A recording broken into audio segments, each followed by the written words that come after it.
आणि खासदार किरीट सोमय्या सध्या आपल्यासोबत आहेत। सोमय्याजी, एक महत्त्वाचं पाऊल भारताच्या दृष्टीने हे म्हणता येईल आपल्याला मल्ल्याला धरपकड करण्यासाठी।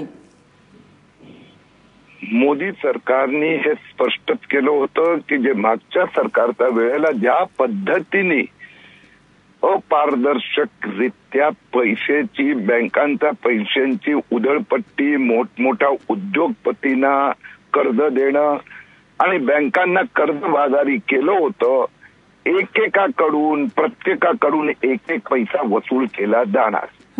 विजय मल्ल्या 9,000 कोटी त्याला एक एक पैसा परत द्यावाच लागणार, अन्यथा जेलमध्ये पुढचं आयुष्य।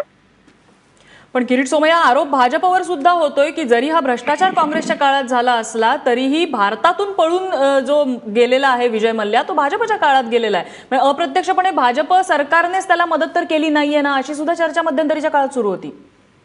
आता आहे की मीडियाचा अधिकार आहे की प्रत्येकाची बाजू त्या त्या पद्धतीने देणं, विरोधी पक्षांना पण बोलावं लागतं। आता मला सांगा, कर्ज कोणी दिलं होतं आणि त्याला पकडून कोण आणतंय? तर मोदी सरकार आणतंय। कर्ज दिलं होतं काँग्रेस सरकारने।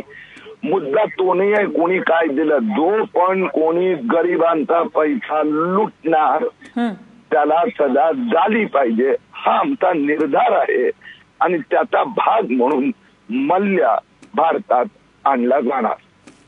किरीट सोमय्याजी, धन्यवाद, तुम्ही एबीपी माझाला प्रतिक्रिया दिली त्याबद्दल।